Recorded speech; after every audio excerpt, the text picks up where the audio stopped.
Baahubali mafia Atiq Ahmad के सताए हुए तमाम लोग अतीक अहमद की हत्या के बाद सामने आ रहे हैं और गवाही दे रहे हैं कि किस तरीके से अतीक अहमद या उसके गुर्गों ने उन लोगों पर अत्याचार किया, किसी की प्रॉपर्टी छीन ली, जबरदस्ती डरा धमकाकर बंदूक की नोक पर, या फिर किसी के परिवार वालों की हत्या कर दी। इस तरीके के तमाम लोग अब मौजूद हैं जो कि करेली रोड पर इस वक्त हैं और ये लोग भी बता रहे हैं कि किस तरीके से अतीक अहमद गैंग ने इन लोगों को सताया और इनकी प्रॉपर्टी को छीन लिया।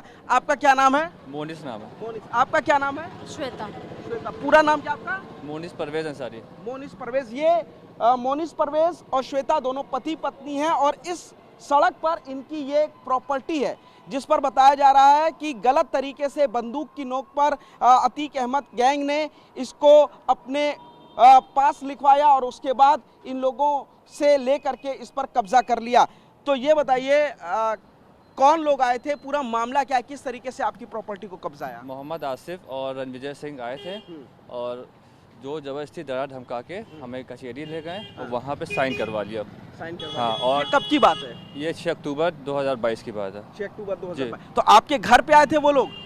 जी जी, घर से आए थे। अच्छा, हथियार वगैरह लेके आए थे? जी जी, यही घर से आए थे, यही घर से पीछे से उन्होंने ले गए हैं। अच्छा। और ये वीडियो बना के जो जबरदस्ती वीडियो बना के ताला भी बंद किया। ये तीनों दुकान है, इन्होंने तीनों दुकान कब्जा की है। अच्छा, तो आप इसी घर में उस वक्त रहते थे? जी जी। आप लोगों को फिर निकाल दिया? जी, निकाल दिया। अच्छा, तो उसके बाद ये जो अतीक अहमद के ही लोग हैं, ये रणविजय जी, हाँ, ये अतीक अहमद के लोग हैं। ये खुद ही डरा धमका के बोलते थे हम अतीक के आदमी हैं और कब्जा दे दो, नहीं तो तुम्हारी बीवी को उठा लेंगे, नहीं ये कर देंगे, नाम चल के वो एग्रीमेंट कर दो, नहीं तो बहुत बुरा होगा तुम्हारे साथ। तो कुछ पैसा भी दिया आप लोगों को एग्रीमेंट के लिए? हाँ, नहीं? पैसा दिया इन्होंने। कितना दिया? 15 लाख दिया चेक से और इन्होंने फिर बाद में कैश हमसे ले लिया। ले लिया? कितना पैसा लिया? 13 लाख रुपए। मतलब 13 लाख वो ले भी लिया? गन पॉइंट पे लिए थे? जी जी। अच्छा, आपने मुकदमा दर्ज कराया इसका? जी, मुकदमा दर्ज कराया। अब कोर्ट में मामला चल रहा है? जी जी, कोर्ट में नहीं चल रहा, अभी ये है मुख्यमंत्री को भी दिया है और सब जगह दिया है। मुकदमा दर्ज हो गया लेकिन? जी जी जी। आप ये बताइए श्वेता, आप इनकी पत्नी हैं, जिस वक्त ये सारा मामला हुआ वहाँ उस वक्त आप क्या थी और पूरा मामला क्या है? सर, मैं रायपुर गई हुई थी और मेरे रायपुर जाने का इन लोग फ़ायदा उठाया और उस दौरान कहते हैं मेरे को उठाने की धमकी देके इन लोग से एग्रीमेंट करा लिए। जब मैं नवंबर में वापस आई तो मेरे को माजरा समझ में नहीं आया क्योंकि पीछे हम लोग रह रहे हैं, सामने क्या बोलते हैं इन लोग कब्जा किए हुए हैं और चैम्बर बना लिए। फिर मैं इनसे बहुत पूछी तो ये डर के मारे कुछ बता ही नहीं रहे थे काफ़ी टाइम तक। फिर मैं बोली बताइए, नहीं तो काम कैसे चलेगा, इन लोग सामने कब्जा कैसे किए हुए हैं। तो फिर बताया कि इन लोग लेके गए थे और साइन कराए हैं कहीं, क्योंकि इनको नॉलेज नहीं है कि प्रॉपर्टी कहते हैं कैसे बेची जाती है, क्या है, क्या एग्रीमेंट होता है। तो मैं बोली क्या क्या हुआ था बताओ, तब मेरे को समझ में आया कि कोई एग्रीमेंट हुआ है। फिर मैं कहते हैं उसकी कॉपी निकलवाने के लिए गई, तहसील में निकलवाने में लगभग 1 महीने से ऊपर लग गया क्योंकि दबा दिए थे।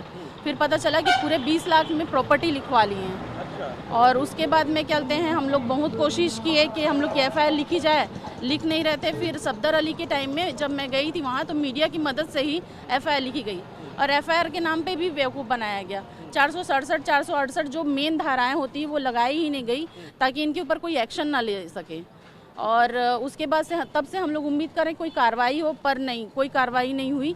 और जब से क्या बोलते हैं असद एनकाउंटर के बाद इन लोग गायब है और समझ में नहीं आ रहा सर, हम लोग जा नहीं सकते क्योंकि पेशे से वकील हैं ये। तो ये वो लोग आकर के यहाँ पर बैठते थे? जी सर, और बहुत कहते हैं असामाजिक तत्व यहाँ पे बैठते थे।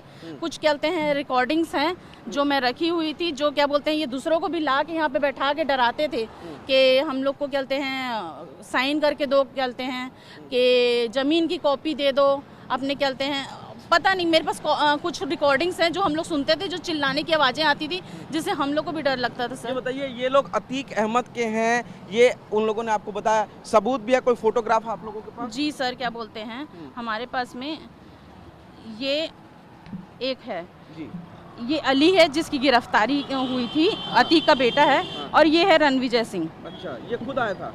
हाँ, ये खुद आया था। तो आप देख सकते हैं कि ये अतीक का बेटा है अली और ये उसके साथ खड़ा हुआ रणविजय है। फोटो से भी साफ नजर आ रहा है कि दोनों काफी करीबी हैं और इस तरीके से इन दोनों की जो प्रॉपर्टी है उस पर कब्जा किया। फिलहाल ये यहाँ पर लिखा हुआ है बाकायदा कि ये मकान विवादित है, मामला न्यायालय सिविल जज इलाहाबाद के में विचाराधीन है, वाद संख्या लिखी हो और यहाँ पर लिखा है रणविजय सिंह व मोहम्मद आसिफ बनाम खुर्शीद आदि। यानी कि ये प्रॉपर्टी विवादित कर दी गई क्योंकि जब ये पीड़ित पक्ष था इन्होंने जाकर के एफआईआर लगाई उसके बाद, लेकिन उसके बाद भी जो अतीक के गैंग वाले हैं ये रणविजय और उसके साथी वो लोग इनको परेशान करते हैं। यहाँ पर एक बहुत इंपॉर्टेंट चीज़ ये है कि अतीक अहमद और उसके गैंग की एक अलग और अनोखी मोडस ऑपरेंडी थी। ये लोग जो अपना शिकार होता था, जिनकी प्रॉपर्टी पर कब्जा करते थे, उनसे बाकायदा एक एग्रीमेंट करते थे और उसमें एक एग्रीमेंट की राशि दिखाते थे। उसके बाद चेक के जरिए अकाउंट में वो पैसा आता था और गन पॉइंट पर ये पैसा बाद में एग्रीमेंट करने वाले से जिसकी प्रॉपर्टी होती थी ये लोग वापस लेते थे। ठीक ऐसा ही श्वेता और उनके पति के साथ हुआ। इन लोगों को भी 15 लाख रुपए दिए गए और 13 लाख इनसे वापस ले लिए गए और बताया गया एग्रीमेंट है, जबकि पेपर जो थे वो खरीद के साइन किए, यानी कि प्रॉपर्टी अपने नाम करा ली थी। ये पीड़ित है पूरा परिवार। इस पूरे मामले में अभी क्या चल रहा है पूरे इस चीज को लेकर के? सर क्या चल रहा है हम लोग को तो नहीं मालूम, हम लोग सिर्फ एफआईआर किए हैं और उम्मीद कर रहे हैं कि कोई कार्रवाई हो करके। ये क्या लिखा है हम लोग को ये भी नहीं पता क्योंकि हमारा कोई वकील तो है नहीं और रणविजय का केस कोई लेना भी नहीं चाहता है। रणविजय क्या करता है? सर वो पेशे से वकील है और कचहरी में है और कचहरी में कोई भी उसका केस लेने को तैयार नहीं है। अच्छा। कोई सामने आने को तैयार नहीं क्योंकि इसके 20 से अधिक मामले हैं जो कब्जे के हैं। अच्छा ये बताइए कि अब अतीक अहमद जो है उसकी हत्या कर दी गई है, इस हत्या पर क्या कहना चाहेंगी आप? सर क्या बोलते हैं, उसकी हत्या कर दी गई है, उसके बाद भी क्या आतंक शांत होगा? क्योंकि जब एक बीज बोया जाता है, अतीक अहमद का बोया हुआ बीज यानी उनके जो गुर्गे हैं वो अपने आप में पेड़ बन चुके हैं। अच्छा। तो उनको कैसे काटा जाएगा? उनको भी साफ करना उतना ही जरूरी है ना।